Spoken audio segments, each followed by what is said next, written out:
வணக்கம் நண்பா. இன்னைக்கு நாம பார்க்க போற கதை சும்மா அதிரடியா ஆரம்பிச்சு மனச பிழியிற எமோஷனல் கிளைமேக்ஸோட முடிய போகுது. தான் காதலி வேற ஒருத்தனை காதலிக்கிறான்னு தெரிஞ்சும் அவளுக்காக தான் வாழ்க்கையே தியாகம் செய்ய ஒருத்தன் துணிஞ்சா அவன் தான் நம்ம டூட் படத்தோட ஹீரோ. இந்த தியாக பயணத்துல அவன் இழந்தது என்ன, பெற்றது என்ன? வாங்க வீடியோவை ஸ்கிப் பண்ணாம முழுசா பாப்போம். படம் ஆரம்பிக்கும் போதே நம்ம ஹீரோ அகன் அவரோட முன்னாள் காதலி அமுதாவோட கல்யாணத்துக்கு போறாரு. அங்க போயிட்டு அமைதியா ஒரு ஓரத்துல நிக்காம அமுதாவோட ஹஸ்பண்ட் கிட்டயே நேரா போறாரு. பாஸ், உங்க வைஃப் அமுதா கூட நான் 2 நிமிஷம் மட்டும் தனியா பேசணும்னு கேக்குறாரு. அந்த மாப்பிளையும் என்ன ஏதுன்னு தெரியாம சரிப்பா சீக்கிரம் பேசிட்டு வான்னு ஹீரோவை அனுப்பி வைக்கிறாரு. ஹீரோவும் எதை பத்தியும் கவலைப்படாம அமுதாவை தனியா கூட்டிட்டு வராரு. அமுதாவோ நீ எதுக்கு இங்க வந்த, கல்யாணத்தை நிறுத்த வந்தியான்னு பயத்தோடவும் கோபத்தோடவும் கேக்குறாங்க. ஹீரோவோ சிரிச்ச முகத்தோடவே அவங்க கிட்ட கேள்வி மேல கேள்வி கேட்டு மிரட்டுறாரு. அந்த மண்டபமே ஒரு மாதிரி பதட்டத்துல இருக்குது. ஹீரோவோட பேச்சும் நடையும் அவர் ஒரு விசித்திரமான கேரக்டர்னு காட்டுது. அமுதாவுக்கு என்ன சொல்றதுன்னே தெரியாம திருதிருன்னு முழிக்கிறாங்க. ஹீரோ அமுதா கிட்ட தன் பழைய காதலை பத்தி எமோஷனலா விசாரிக்க ஆரம்பிக்கிறாரு.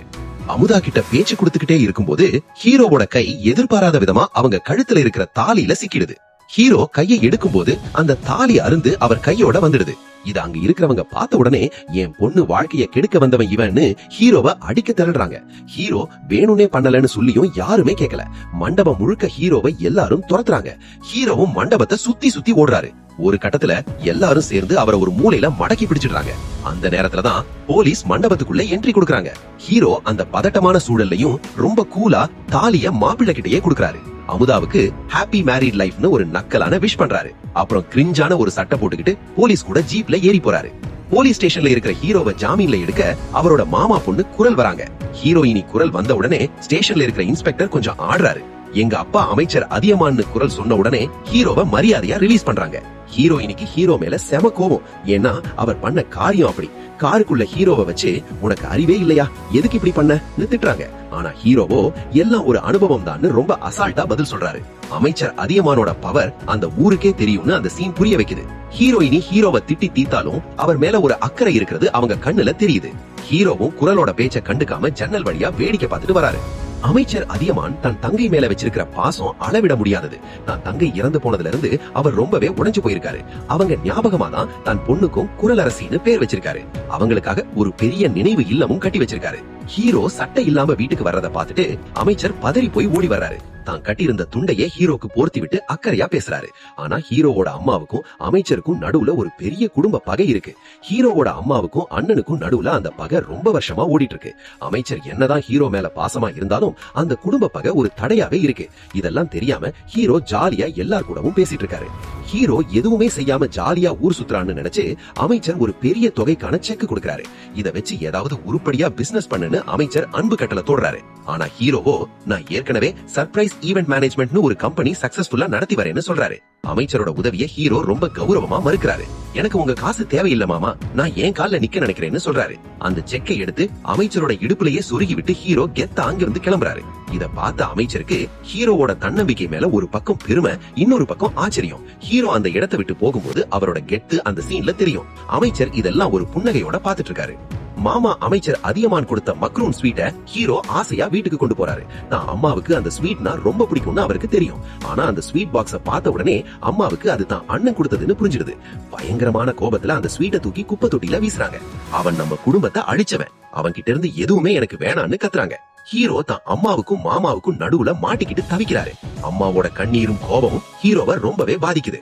மாமா மேல இருக்கிற பாசம் ஒரு பக்கம், அம்மா மேல இருக்கிற மரியாதை ஒரு பக்கம்னு ஹீரோ போராடுறாரு. அந்த ஸ்வீட் பாக்ஸ் உடைஞ்சது போல அவங்க உறவும் உடைஞ்சிருக்குன்னு அந்த சீன் உணர்த்துது. ஹீரோ பேசாம அங்கிருந்து நகர்ந்து போறாரு. ஹீரோவோட பிசினஸ் எப்படிப்பட்டதுன்னு காட்டுற சீன் இது. ஒரு பெரிய காரை ஹீரோ வழிமதிச்சு துப்பாக்கியை எடுத்து அந்த ஹஸ்பண்ட மிரட்டுறாரு. அவர் பயந்து போய் கை கட்டி நிக்க, இன்னைக்கு என்ன நாள்னு தெரியுமா ஹீரோ கேக்குறாரு. அக்டோபர் 5ன்னு சொல்ல, இன்னைக்குதான் உங்க வெட்டிங் டேன்னு சொல்லி சாக்லேட் துப்பாக்கியை ஹீரோ கடிச்சு சாப்பிடுறாரு. ஆக்சுவலா அந்த வைஃப் தான் ஹஸ்பண்டுக்கு சர்ப்ரைஸ் கொடுக்க நம்ம ஹீரோவோட டீமை தான் புக் பண்ணிருப்பாங்க. உடனே ஹீரோவோட டீம் கேக் எடுத்துட்டு வந்து அங்க ஒரு பெரிய அனிவர்சரி செலிப்ரேஷன் பண்றாங்க. இந்த மாதிரி வித்தியாசமான முறையில தான் ஹீரோவோட கம்பெனி மத்தவங்களுக்கு பிடிச்சமான ஈவென்ட்களை செய்யுது. ஹீரோவோட இந்த தொழில் அவருக்கு நல்ல வருமானத்தையும் கொடுக்குது. ஒரு நாள் மெட்ரோ ட்ரெயின்ல ஹீரோ ஒரு பெரிய ஈவென்ட் பண்ணிட்டு இருக்காரு. அந்த கூட்டத்துக்கு நடுவுல ஹீரோயினி குரலும் இருக்காங்க. திடீர்னு ஹீரோயினி முட்டி போட்டு உட்காந்து ஹீரோக்கு ஒரு மோதிரத்தை நீட்டுறாங்க. உன்னை எனக்கு சின்ன வயசுல இருந்தே ரொம்ப பிடிக்கும், என்ன கல்யாணம் பண்ணிக்கிறியான்னு ப்ரொபோஸ் பண்றாங்க. அங்க இருக்கிற மொத்த கூட்டமும் எஸ்ன்னு சொல்லி ஹீரோவை வற்புறுத்துறாங்க. ஹீரோக்கு அந்த இடத்துல என்ன பண்றதுன்னு தெரியல. ஹீரோயினி அசிங்கப்படக்கூடாதுன்னு சிரிச்சுக்கிட்டே அந்த மோதிரத்தை போட்டுக்கிறாங்க. எல்லாரும் கை தட்டி ஆரவாரம் பண்றாங்க. ஹீரோயினி ரொம்ப சந்தோஷமா ஹீரோவை கட்டி பிடிச்சுக்கிறாங்க. ஆனா ஹீரோவோட முகத்துல ஒரு சின்ன குழப்பமும் தயக்கமும் இருக்கு. அந்த ட்ரெயின் பயணமே ஒரு காதலர் பயணமா மாறிடுது. ரயில்ல சரின்னு சொன்ன ஹீரோயினிய அவங்க வீட்டு வாசல்ல விடும்போது தான் மனசை திறக்கிறாரு. குரல், அங்க எல்லாரும் முன்னாடியும் நீ அசிங்கப்படக்கூடாதுன்னு தான் நான் அப்படி நடிச்சேன்னு சொல்றாரு. ஆனா உன்னை நான் ஒரு காலத்திலயும் காதலிக்கல, வெறும் ஃப்ரெண்டா தான் பாக்குறேன்னு அந்த மோதிரத்தை திருப்பி தர்றாரு. இத கேட்டு மனசு சுக்கு நூறா உடைஞ்சு போன ஹீரோயினி கதறி அழுகுறாங்க. உனக்காக நான் இவ்வளவு வருஷம் வெயிட் பண்ண, ஆனா இப்படி சொல்லிட்டியே வேதனைப்படுறாங்க. இனி உன் மூஞ்சிலேயே முடிக்க மாட்டேன், நான் வெளிநாட்டுக்கு படிக்க போறேன்னு சொல்லிடுறாங்க. ஹீரோவும் அந்த முடிவை ஏத்துக்கிட்டு அங்க இருந்து போறாரு. ஹீரோயினி அன்னைக்கு நைட்டே பெங்களூருக்கு படிக்க கிளம்பி போயிடுறாங்க. ஹீரோயினி போய் 6 மாசம் ஆகுது. ஹீரோ இப்ப ரொம்ப தனிமையா உணர்றாரு. ஒரு நாள் நைட்டு ஹீரோவும் அவரோட ஃப்ரெண்ட் லக்ஸும் பைக்ல போயிட்டு இருக்கும்போது நாய்கள் துரத்துது. பைக் ஒரு கார்ல மோதி ஆக்சிடென்ட் ஆகி ஹீரோ மயக்கத்துல விழுறாரு. அந்த மயக்கத்திலயும் ஹீரோக்கு ஹீரோயினி ரயில்ல ப்ரப்போஸ் பண்ண சீன் தான் வந்து போகுது. அப்பதான் அவருக்கு புரியுது, தானும் அவளதான் காதலிக்கிறோன்னு. மயக்கம் தெளிஞ்ச உடனே லக்ஸ் கிட்ட தன் காதல சொல்லி அழுகிறாரு. வாழ்க்கையில இப்படி ஒரு பொண்ணு கிடைக்கிறது கஷ்டம்டா, நான் மிஸ் பண்ணிட்டேன்னு ஃபீல் பண்றாரு. லக்ஸ் ஹீரோவை தேத்தி, இப்ப ஒன்னும் குடிமொழிகி போகல, போய் பேசுன்னு சொல்றாரு. ஹீரோவும் இப்ப தன் காதல சொல்ல துணிஞ்சிட்டாரு. நேரா மாமா அமைச்சர் அதியமான் வீட்டுக்கு ஹீரோ போறாரு. மாமா, நான் குரலை கல்யாணம் பண்ணிக்க விரும்புறேன்னு தைரியமா சொல்றாரு. அமைச்சருக்கு இதுல ரொம்பவே சந்தோஷம். ஏன்னா அவர் எதிர்பார்த்ததும் இதுதான். ஆனா ஹீரோவோ, நான் அவளை ரொம்ப காயப்படுத்திட்டேன், அவன் நேர்ல வந்தாதான் நான் பேசுவேன்னு சொல்றாரு. ஹீரோவோட அம்மாவும் ஆரம்பத்துல இதை கேட்டு அதிர்ச்சி ஆனாலும் தான் பையனோட சந்தோஷத்துக்காக சம்மதிக்கிறாங்க. ஹீரோயின் குரல் பெங்களூர்ல இருந்து வீட்டுக்கு வர சம்மதிக்கிறாங்க. ஊரே மெச்சர வந்து பெரிய லெவல்ல கல்யாண ஏற்பாடுகள் நடக்குது. 2 குடும்பமும் ரொம்ப வருஷம் கழிச்சு ஒண்ணு சேர்ற மாதிரி ஒரு சூழல் உருவாகுது. ஹீரோவும் குரலுக்காக ரொம்ப ஆர்வமா காத்துக்கிட்டு இருக்காரு. கல்யாணத்துக்காக வந்த ஹீரோயினி ஹீரோவை தனியா கூட்டிட்டு போய் ஒரு அதிர்ச்சி உண்மையை சொல்றாங்க. பெங்களூர்ல நான் பாரின்னு ஒருத்தனை லவ் பண்ண ஆரம்பிச்சேன், அவன் கூட நான் ரொம்ப நெருக்கமா பழகிட்டேன்னு சொல்றாங்க. அப்பா உன்னை கல்யாணம் பண்ணிக்க சொன்னதுனால பயத்துல சரின்னு சொல்லிட்டேன், ஆனா பாரி இல்லாம நான் வாழ மாட்டேன்னு சொல்லி தூக்கு போட போறாங்க. ஹீரோ பதறி போய் அவங்கள தடுக்கிறாரு. ஹீரோயினியோட இந்த ரகசியம் ஹீரோவோட இதயத்தையே நுறுக்கிடுது. தான் லவ் பண்ண பொண்ணு வேற ஒருத்தனை காதலிக்கிறாங்கிறது அவருக்கு பெரிய இடியா இருக்கு. ஆனா அந்த இடத்துல ஹீரோயினியோட உயிர் தான் முக்கியம்னு ஹீரோ முடிவெடுக்கிறாரு. ஹீரோயினியோட உயிரை காப்பாத்த நினைச்ச ஹீரோ தான் காதல மனசுக்குள்ளேயே பூட்டி வச்சுக்கிறாரு. நீ கவலைப்படாத குரல், நான் உனக்கு தப்பானவனா நடிச்சு பாரி கூட உன்னை சேர்த்து வைக்கிறேன்னு பொய் சொல்றாரு. எனக்கு உன்னை லவ் பண்ணல, எங்க அம்மாவுக்காக தான் இந்த மேரேஜுக்கு சம்மதிச்சேன்னு சொல்லி ஹீரோயினியை நிம்மதிப்படுத்துறாரு. ஆனா அந்த இடத்தை விட்டு போய் பாத்ரூம்ல கதவை சாத்திக்கிட்டு ஹீரோ கதறி அலறாரு. தான் காதல காவு கொடுத்துட்டு ஒரு பொய்யான வாழ்க்கைய வாழ ஹீரோ தயாராகிறாரு. அந்த அழுகு சத்தம் வெளியே கேட்க கூடாதுன்னு டேப்பை திறந்து விடுறாரு. ஹீரோவோட இந்த தியாகம் அந்த படத்தோட மிக எமோஷனலான சீன். ஹீரோயினி தான் காதல பத்தி அப்பா கிட்ட சொல்ல போக அமைச்சர் அதியமான் ஒரு பயங்கரமான ரகசியத்தை உடைக்கிறாரு. என் தங்கச்சி வேற ஜாதி பையனை காதலிச்சதுனால கௌரவத்துக்காக அவளையே கொண்டு நான் தான் கிணத்துல வீசினேன்னு மிரட்டுறாரு. வெளியில எல்லாரும் நான் அவளை நேசிக்கிறேன்னு நினைக்கிறாங்க, ஆனா அவளை கொன்னதே நான் தான் சொல்லும் போது அவரோட முகம் பேய் மாதிரி மாறுது. நீயும் அதே மாதிரி பண்ணுனா உன்னையும் கொல்ல தயங்க மாட்டேன்னு துப்பாக்கி எடுத்து ஹீரோயினியை மிரட்டுறாரு. இத பார்த்த ஹீரோ நடுங்கி போறாரு. அமைச்சரோட இந்த தகுடுதத்தம் ஹீரோக்கு பெரிய ஷாக் கொடுக்குது.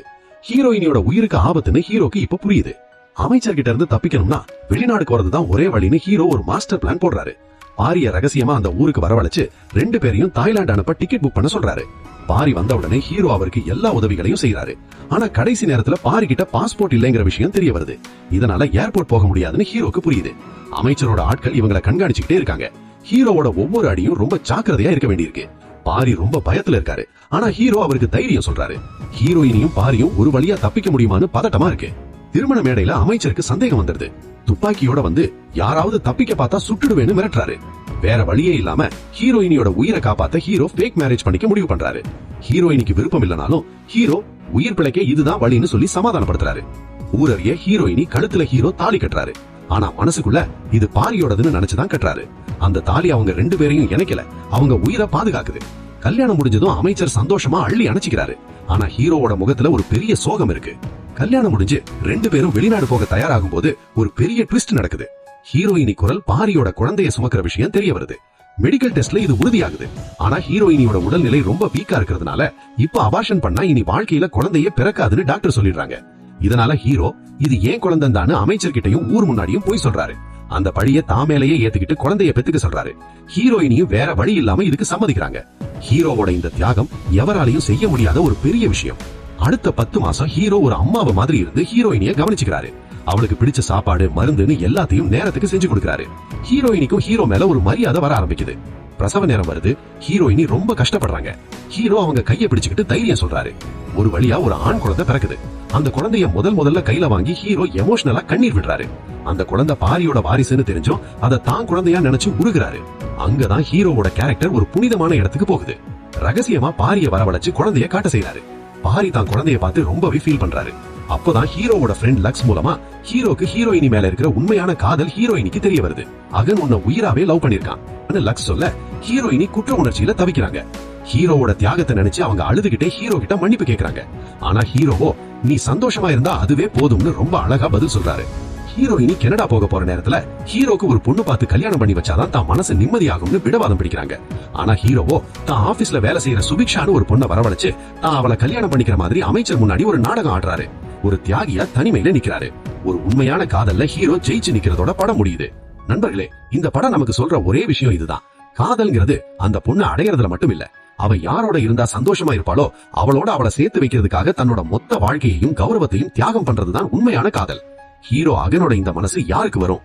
இந்த எமோஷனலான கதை உங்களுக்கு பிடிச்சிருந்தா நம்ம அருண் லிங்கி சேனலுக்கு லைக் பண்ணுங்க, ஷேர் பண்ணுங்க, உங்க கருத்துக்களை கமெண்ட்ல சொல்லுங்க.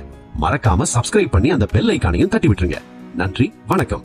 மீண்டும் ஒரு சூப்பரான கதையோட உங்களை சந்திக்கிறேன்.